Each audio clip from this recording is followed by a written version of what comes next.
అందరికీ నమస్కారం.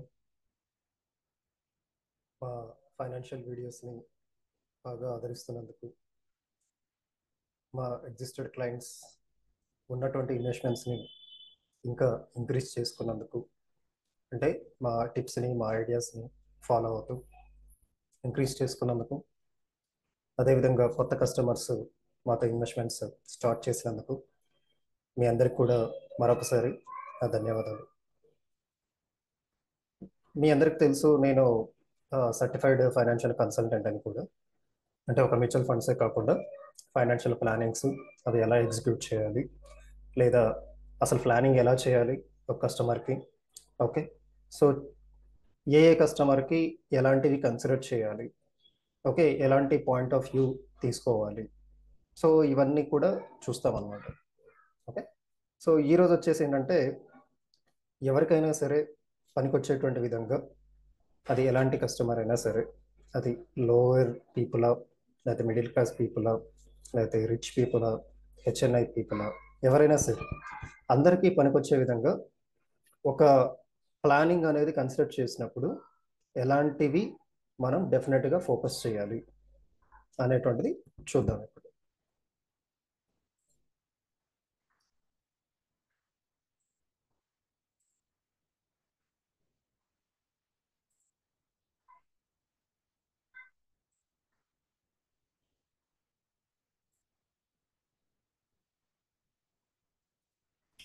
చూడండి, ఇక్కడ ఈ మెన్షన్ చేసినటువంటి ఇన్సూరెన్సెస్ ఇవి ఏదైతే ఉన్నాయో, కొద్దిగా సీక్వెన్స్ అనేది మారచ్చు. ఒక్కొక్కల పాయింట్ ఆఫ్ వ్యూలో ఒక్కొక్క రకంగా ఉండొచ్చు. ఓకే, కొంతమందికి హెల్త్ ఇన్సూరెన్స్ ప్రియారిటీ ఉంటే ఇంకొకరికి ఇంకొకటి ప్రియారిటీ ఉండొచ్చు. బట్ యాజ్ ఏ ఫైనాన్షియల్ కన్సల్టెంట్గా ఇవన్నీ కూడా డెఫినెట్గా ఉండాలని చెప్పేసి మనం రికమెండ్ చేస్తాం. అంటే ఒకటి దానికి ఇంకొకటి ఆల్టర్నేటివ్ కాదు ఇది. ప్రతి ఒక్కళ్ళు కూడా డెఫినెట్గా ఫాలో అవ్వాల్సిందే ఇది. సో ఇక్కడ మెన్షన్ చేసినటువంటి 5-6 ఎసెన్షియల్స్ ఏదైతే ఉన్నాయో అది డెఫినెట్గా ఫాలో అవ్వాల్సిందే. అది మీరు ఈ ఇయరే తీసుకుంటారా, నెక్స్ట్ ఇయర్ తీసుకుంటారా, లేకపోతే ఎంత ఎర్లీగా కుదిరితే అంత ఎర్లీగా తీసుకుంటారా అనేది మనం డిసైడ్ చేసుకోవాల్సినటువంటి థింగ్ అది. ఓకే, ప్రతి ఒక్కళ్ళు కూడా డెఫినెట్గా ఏంటంటే ప్రతి సంవత్సరం ఇవన్నీ ఫాలో అవ్వాలండి. ఓకే, నేను ఒక సంవత్సరం ఒకటి తీసుకుంటాను, ఇంకో సంవత్సరం ఇంకోటి తీసుకుంటానంటే కుదరదు. ఓకే, సో అంత ఎసెన్షియల్ థింగ్స్ ఇక్కడ మనం మాట్లాడుతున్నాం. ఓకే, సో నా పరంగా వచ్చేసరికి ఏంటంటే ఫస్ట్ మనకు ఒక హెల్త్ ఇన్సూరెన్స్ కావాలి. ఓకే, ఎందుకంటే ఫస్ట్ మనం హెల్తీగా ఉంటేనే మనము ఏ పనైనా చేయడానికి ఉంటుంది, డబ్బులు ఎర్న్ చేయడానికి ఉంటుంది, ఎర్న్ చేసినటువంటి డబ్బుల్ని ఎంజాయ్ చేయడానికి ఉంటుంది. ఓకే, హెల్త్ అనేది కరెక్ట్గా లేనప్పుడు మిగిలిన థింగ్స్ అనేటువంటిది ఏది కూడా మనం చేయలేం. ఓకే, అయితే ఎంత కావాలి హెల్త్ ఇన్సూరెన్స్ అనేటువంటిది? 5 lakhs కావాలా, 10 lakhs కావాలా, 50 lakhs కావాలా, 1 crore కావాలా? సో ఇది ఏంటంటే మళ్ళీ మనకు పర్సన్ టు పర్సన్ మారుతుంది. ఓకే, వాళ్ళ ఏజ్ ఎలా ఉంది, వాళ్ళ హెల్త్ కండిషన్స్ ఎలా ఉన్నాయి, ఓకే, ఫర్దర్గా ఎన్ని ఇయర్స్ మళ్ళీ మనకు లైఫ్ ఉండబోతుంది, అంటే ఐ మీన్ ప్రజెంట్ ఏజ్ ఎంత ఉంది. ఓకే, సో ఇవన్నీ కన్సిడర్ చేసుకొని ఏంటంటే అదేవిధంగా మీ ఫైనాన్షియల్ కెపాసిటీ ఎంత ఉంది. సో ఇప్పుడు ఒక 50 lakhsకి ఇన్సూరెన్స్ కావాలంటే ఇచ్చేయరు కదా. ఒకప్పుడు ఇచ్చేవాళ్ళేమో, కానీ ప్రజెంట్ ఏంటంటే ప్రజెంట్ ఉన్నటువంటి సినారియోస్ కనుక తీసుకుంటే మనం ఎంత కావాలంటే అంత ఇచ్చేటువంటి సిచ్యువేషన్ లేదు. సో మనకు అంత ఎర్నింగ్ కెపాసిటీ ఉందా లేదా, మనం ఎందుకు అంత అడుగుతున్నాం అసలు ఫస్ట్ ఆఫ్ ఆల్. ఓకే, ఇంకో థింగ్ ఏంటంటే ప్రజెంట్ మన హెల్త్ కండిషన్స్ ఎలా ఉంది, ఇవన్నీ చెక్ చేసుకున్న తర్వాతనే ఎలిజిబిలిటీ ఉంటేనే మనకు అంత ఇస్తారు. అంతే తప్ప నేను డబ్బులు కడుతున్నా కాబట్టి 50 lakhsకి ఇవ్వండి, 1 crore ఇవ్వండి అంటే ఎవరు ఇవ్వరు, ఏ కంపెనీ కూడా ఇవ్వదు.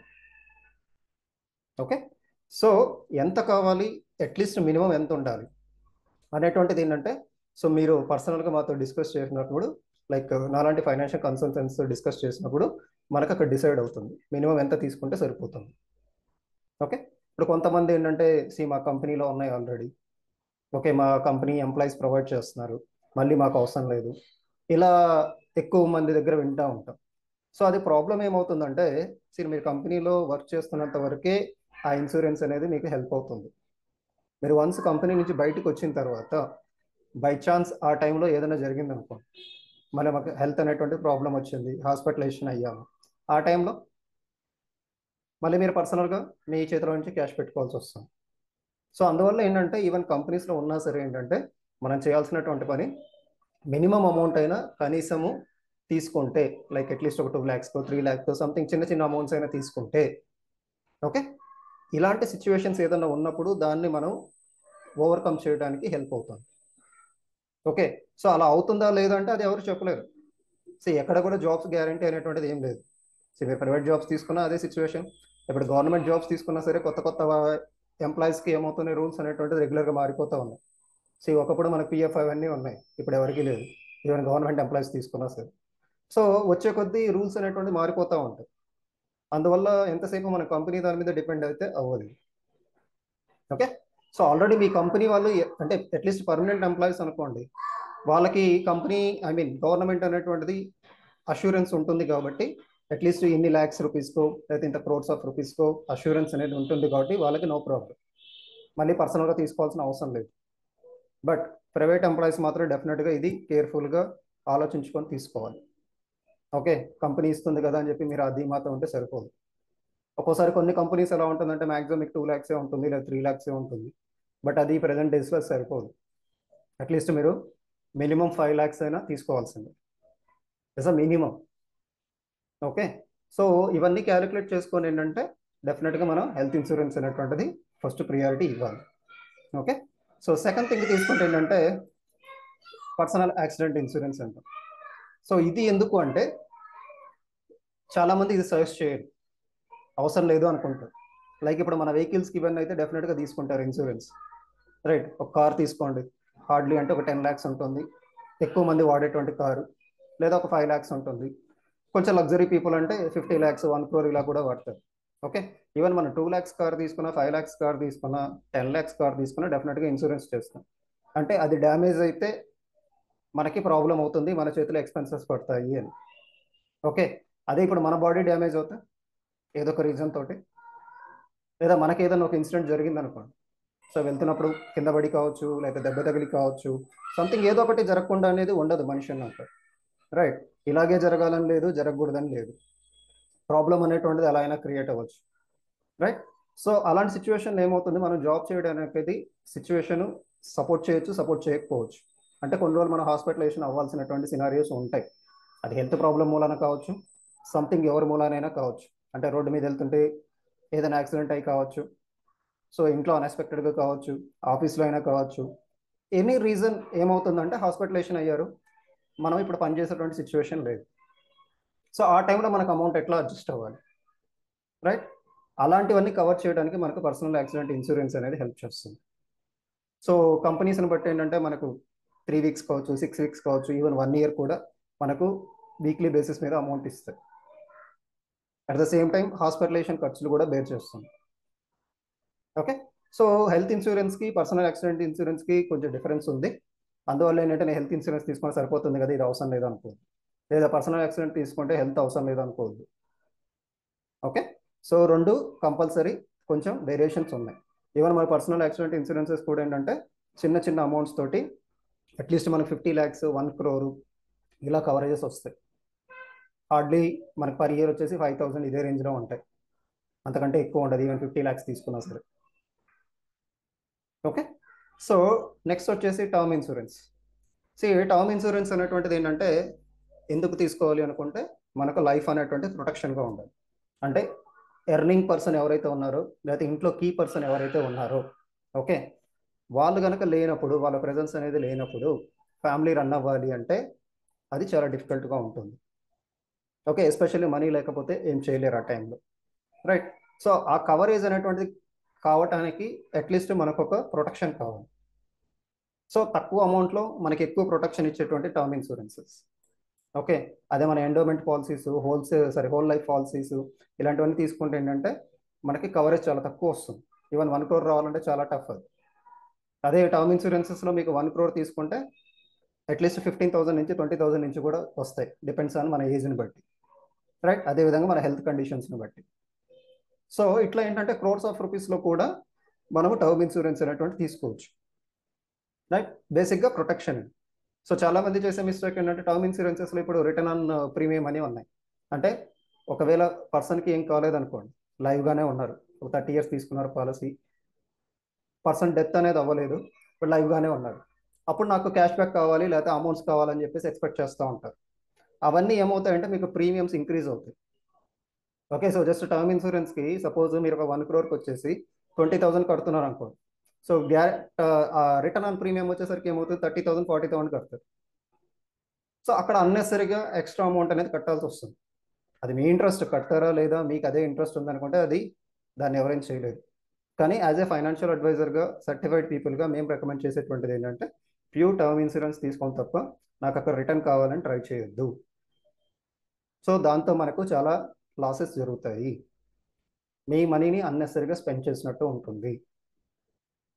సార్ నాకు తప్పదు నేను తీసుకుంటాను అంటే అది మీ ఇష్టం. ఓకే, దానికంటే బెటర్ ఆప్షన్స్ మనం సజెస్ట్ చేస్తాం. అంటే టర్మ్ ఇన్సూరెన్స్ కాకుండా కదా, టర్మ్ ఇన్సూరెన్స్ అయితే డెఫినెట్గా తీసుకోవాలి. నెక్స్ట్, వాళ్ళు ఏదైతే రిటర్న్ ఆన్ ప్రీమియం అనేది చెప్తున్నారో అంతకంటే మనం ఎక్కువ తెచ్చుకోవడానికి మనకు ఛాన్సెస్ ఉన్నాయి.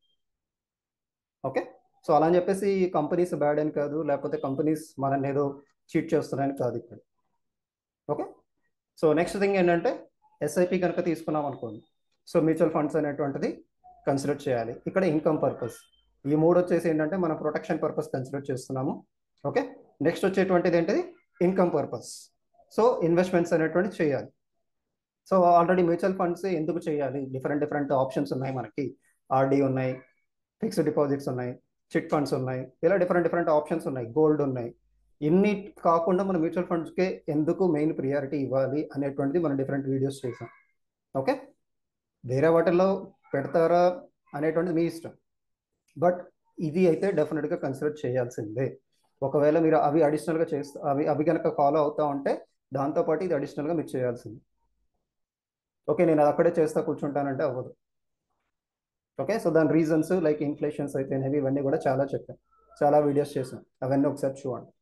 ఓకే, ఒకవేళ మ్యూచువల్ ఫండ్స్ మనకి ఇంట్రెస్ట్ లేదు అనుకుంటే గ్యారంటీడ్ రిటర్న్ స్కీమ్స్ అని చెప్పేసి ఇన్సూరెన్స్ కంపెనీస్ నుంచి మనకు చాలా స్కీమ్స్ మార్కెట్లోకి కొత్తగా వచ్చాయి. ఈవెన్ మనం ఫస్ట్ మంత్ నుంచి కూడా మనం క్యాష్ బ్యాక్స్ తీసుకోవచ్చు. సో ఇంతకుముందు ఏంటంటే నెంబర్ ఆఫ్ ఇయర్స్ అయిన తర్వాత ఉండేది. ప్రజెంట్ సినారియోస్లో ఏంటంటే ఈవెన్ ఫస్ట్ మంత్ నుంచి కూడా తీసుకోవచ్చు. ఓకే, సో ఇవన్నీ కూడా ఏంటంటే మేమే సపోర్ట్ చేస్తాము. మీకు మా హెల్ప్ కావాలన్నా సరే మీరు తీసుకోవచ్చు. లేదా మీకు ఎవరు బాగా హెల్ప్ చేయగలరు, బాగా మీకు నమ్మకం ఉంది, లేకపోతే వాళ్ళు మీకు సపోర్ట్ ఇవ్వగలరు, మంచి సర్వీస్ ఇవ్వగలరు అనుకున్నా మీరు అక్కడేం తీసుకోవచ్చు. ఓకే, ఇప్పుడు ప్రజెంట్ వచ్చేసి ఏంటంటే మనం అదే ఊర్లో ఉండాలి, లేకపోతే అదే ప్లేస్లో ఉండాలి అనేటువంటిది ఏం లేదు. ఎక్కడ తీసుకున్నా సరే ఈ పాలసీలు అనేటువంటిది, ఈ స్కీమ్స్ అనేటువంటిది, సపోర్ట్ అనేటువంటిది సేమ్ ఒకేలాగా ఉంటుంది. ఎక్కడ కూడా మీకు ప్రాబ్లం అనేది రాదు. ఓకే, మీకు వచ్చినటువంటి ఆ కార్డ్ అయితేనేమి, హెల్త్ కార్డ్ అయితేనేమి, లేకపోతే బాండ్స్ అయితేనేమి, ఏదైనా సరే మీరు ఎక్కడైనా సబ్మిట్ చేయొచ్చు అవసరాన్ని బట్టి. ఓకే, సో సేమ్ థింగే అప్లికబుల్ అవుతుంది. నా సొంత ఊర్లోనో నా పక్కనో ఇట్లాగే ఉంటేనే వాళ్ళ దగ్గరే తీసుకోవాలి అనేటువంటిది మీరు పెట్టుకోవాల్సిన అవసరమే లేదు. ఎక్కడైనా సరే సర్వీస్ సేమ్గానే ఉంటుంది. సో అందరికీ రూల్స్ ఒకటే. ఓకే, సో మీకు మా సర్వీసెస్ కనుక నచ్చి కావాలనుకుంటే, లేదా అన్నీ ఒకే పర్సన్ దగ్గర ఉంటే బాగుంటుంది అనుకుంటే మా దగ్గర మీరు కన్సిడర్ చేసుకోవచ్చు. ఇవన్నీ కూడా నేను సపోర్ట్ చేస్తాను. సో ఎలాంటి కంపెనీస్ నుంచి ఎలా తీసుకుంటే మీకు బాగుంటుంది అనేటువంటిది కూడా మనం సజెస్ట్ చేసి త్రూ మా ద్వారానే మీరు తీసుకుంటారు. ఓకే, సో ఇప్పుడు స్కీమ్స్ కూడా ఏంటంటే హెల్త్లో కూడా చాలా కవరేజ్, చాలా చేంజెస్ జరిగాయి. నేను ఎప్పుడు ఒకప్పుడు హెల్త్ ఇన్సూరెన్సే ఫాలో అవుతానంటే అవ్వదు ఇక్కడ. ఓకే, చాలా రూల్స్ మారాయి, చాలా కండిషన్స్ మారాయి. ఓకే, కొత్త కొత్త ఫెసిలిటీస్ వచ్చాయి. సో మీరు తీసుకున్నటువంటి ఇన్సూరెన్స్కి ఏంటంటే మీరు ఎక్కడైనా యూజ్ చేసుకోవచ్చు. హెల్త్ ఇన్సూరెన్స్ ఉంది, సపోజ్ నేను సంథింగ్ ఏదైనా హెల్త్ ప్రాబ్లం వచ్చింది, మీరు ఎక్కడ కావాలన్నా జాయిన్ అవ్వచ్చు, ఎక్కడ కావాలన్నా క్లెయిమ్ చేసుకోవచ్చు. ఓకే, నేను ఇదే ఊర్లో ఉండాలి, ఇదే ప్లేస్లో చేయాలి అనేటువంటిది ఏం లేదు. ఓకే, సో అట్లా కూడా మనకు బెనిఫిట్ ఉంటుంది కాబట్టి డెఫినెట్గా నేను సేమ్ ఊర్లోనే తీసుకోవాలనేటువంటిది ఏం లేదు ఇక్కడ. సేమ్ ప్లేస్లోనే తీసుకోవాలి, లేకపోతే తెలిసిన పర్సన్ దగ్గర తీసుకోవాలి, ఇలాంటివన్నీ మీరు పెట్టుకోవాలి. మీకు మంచి సర్వీస్ ఎక్కడ రాగలదు, మంచి ప్లాన్ ఎక్కడ ఉంది, మంచి బెనిఫిట్స్ ఎలా ఉన్నాయి, మీరు కట్టేటువంటి అమౌంట్కి ఏదైతే ఉందో ఆ అమౌంట్కి తగ్గట్టుగా మీకు బెనిఫిట్స్ ఎక్కడ రాగలవు, ఇవన్నీ మనం ఆలోచించుకోవాలి. అంతే తప్ప ఏదో తక్కువ ప్రీమియం ఉంది, నాకు సరిపోతుంది, ఇంతకంటే అవసరం లేదు, ఇలాంటివన్నీ పెట్టుకుంటే ఏమవుతుందంటే మీకు వచ్చేటువంటి బెనిఫిట్స్ మీరు పోగొట్టుకుంటారు. అది నీడ్ వచ్చినప్పుడు మాత్రమే మనకు తెలుస్తుంది, నీడ్ రానంత వరకు ఏది తెలియదు. రైట్, సో ఇప్పటికీ చాలా మందికి హెల్త్ ఇన్సూరెన్స్ అనేటువంటి లేకుండా ప్రాబ్లం వచ్చినప్పుడు హాస్పిటలైజేషన్ అయ్యి ఎంత ఖర్చు పెట్టుకుంటున్నారు అనేటువంటి చూడండి. సో ఏదో కొంతమందికి ఆరోగ్యశ్రీ కార్డులు ఇలాంటి ఏదో ఉన్నాయి, అందరికీ ఉండాలనేది ఏం లేదు, రైట్? అలాంటప్పుడు ఏం చేస్తారు? ఓకే. సో ఇక్కడ జనరల్గా ఎస్ఐపిలో వీటిలో ఇన్వెస్ట్ చేసాం, బాగానే ఉంది. సో జనరల్గా ఏంటి, కొన్ని ఇయర్స్ చేస్తూ ఉంటాం ఎస్ఐపిలో.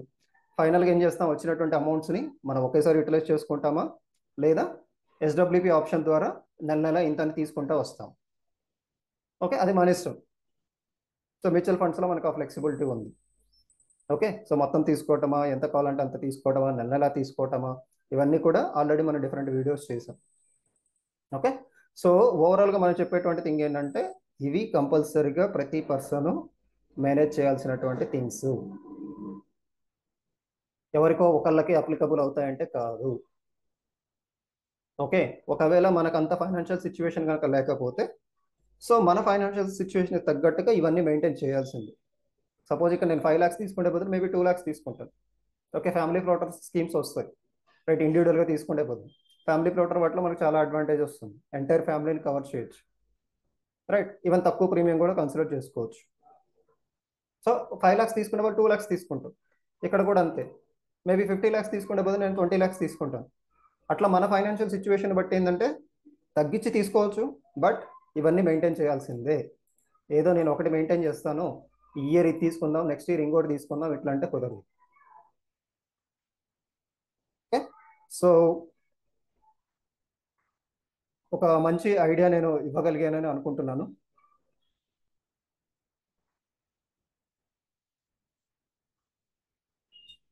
ఇవన్నీ తప్పకుండా ఫాలో అవుతారని చెప్పేసి, సో అవసరమైతే మా సపోర్ట్ కూడా తీసుకొని మా ద్వారానే మీకు కావాల్సినటువంటి ఏదైతే ఎసెన్షియల్స్ అని చెప్పామో అవన్నీ కూడా మీరు తప్పకుండా ఫాలో అవుతారని చెప్పేసి మేము ఆశిస్తున్నాము. ఇలాగే మా వీడియోస్ని ఆదరిస్తున్నందుకు మరొకసారి మీకు ధన్యవాదాలు తెలియజేసుకుంటున్నాను. మా ఛానల్ని సబ్స్క్రైబ్ చేసుకోండి, అదేవిధంగా లైక్ చేయండి, షేర్ చేయండి. సో కొత్త కొత్త వీడియోస్ అన్నీ కూడా మీరు మిస్ అవ్వకుండా ఉంటారు. వీడియోస్ అనేది అప్లోడ్ అవ్వగానే మీకు అలర్ట్స్ అనేటువంటిది వస్తుంది. ఇదే విధంగా మీ ఫ్రెండ్స్ అండ్ ఫ్యామిలీకి, నాన్ పీపుల్ కూడా సో మన వీడియోస్ షేర్ చేసి వాళ్ళకు కూడా ఫైనాన్షియల్ పరంగా అయితేనేమి, హెల్త్ పరంగా అయితేనేమి, ఒక ఫ్యామిలీ ప్లానింగ్ పరంగా అయితేనేమి, ఓకే, అన్ని రకాలుగా ఒక సెక్యూర్ అనేటువంటిది ఫార్మేషన్ జరగాలి అంటే ఒక అడ్వైజర్ పర్సన్ అనేటటువంటి వాళ్ళు ఉంటే మనకి ఎలా హెల్ప్ అవుతుంది అనేటువంటిది డెఫినెట్గా ఈ వీడియోస్ ద్వారా మీకు తెలుస్తుంది. ఓకే, మా సర్వీసెస్ కూడా మీకు డెఫినెట్గా హెల్ప్ అవుతాయని చెప్పేసి, మీరు అనుకున్న దానికంటే ఇంకా ఎక్కువ రెట్టింపు సపోర్ట్ అయితేనేమి, బెనిఫిట్స్ అయితేనేమి డెఫినెట్గా మీరు మా దగ్గర నుంచి చూడగలుగుతారు. Thank you.